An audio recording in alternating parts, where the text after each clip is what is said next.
Hi guys, I wanted to hop on here and quickly go over every slide that will be on today's math assignment. Your math assignment today, you're going to be taking fractions and whole numbers, and you're going to take the whole number and make it into a fraction. So let's go to slide 2. On slide 2, the very first thing that you're going to read is that each circle is one whole, okay? So if you look at every problem has a certain amount of circles. Well, every circle is 1, okay? So if you look at the very first one, I see 4 holes or 4 circles. To write 4 holes as a fraction, you would write, your numerator will be 4, and your denominator would be 1 because you're talking about one hole. And how many holes do you have? You have 4, okay? To check, you can kind of think of that fraction bar, which is this little line that separates the numerator and the denominator, as kind of like a division bar. So you would say 4 divided by 1, and that would give you the whole number 4, which is this number right here. So for the rest of the slide, you want to replace the numerators for every whole number. On slide 3, you have a number line.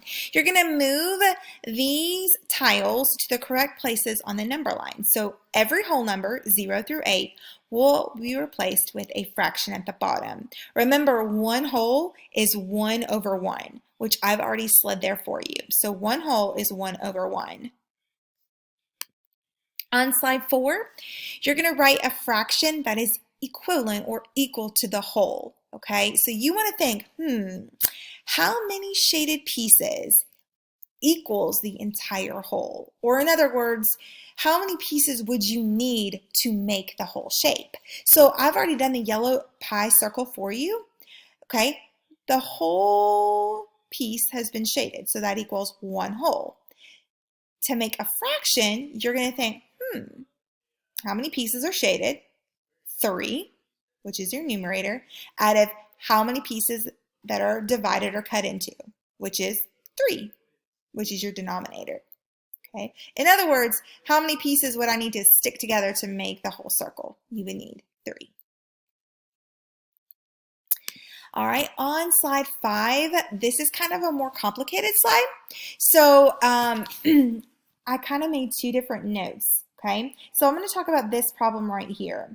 So if the blue rectangles are separated, meaning they're not touching, which you can kind of see here, see how each rectangle right here is not, they're not touching each other, then each of the rectangles equals one whole. Okay, so if you look at this problem right beside it, these rectangles are not touching, so that would be a similar problem, and then this bottom one right here would also be a similar problem. All 3 of these problems right here have rectangles that are not touching, so they're very similar to work out. When you look at this top picture, you're going to see 6 whole rectangles. 1, 2, 3, 4, 5, 6. They're not touching and they're not joined together. That means that each of these rectangles, okay, is one whole. So you want to think, okay, how many holes is that? That's 6 holes, okay, over 1, because you're talking about one piece. To check, you would say 6 divided by 1, which is 6, and do you have 6 separate pieces? You do. The other type of problem you're going to see are when the rectangles are actually touching. So that means the whole shape, you're talking about the one whole shape that's cut into different pieces. So you're talking about this problem here, this problem below it, and then the middle guy on the other column.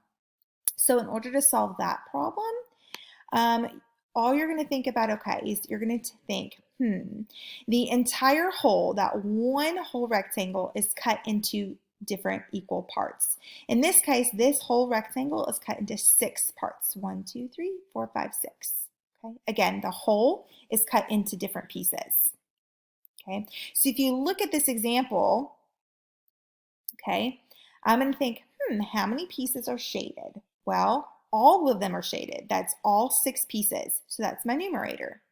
My denominator would tell me, how many pieces in all? Well, there's 6 pieces in all because 6 pieces is what it takes to make the entire whole. So that's my denominator.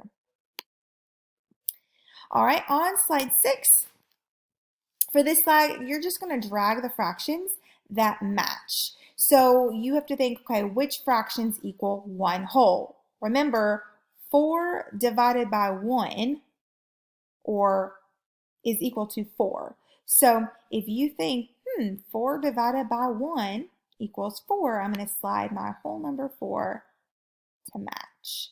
Okay, you want to think the same thing about the number 3. What divided by what gives you 3? 8. Or 2.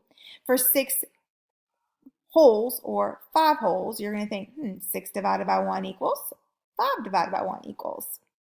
And then the rest of them, think about which of these fractions over on the side equals 1.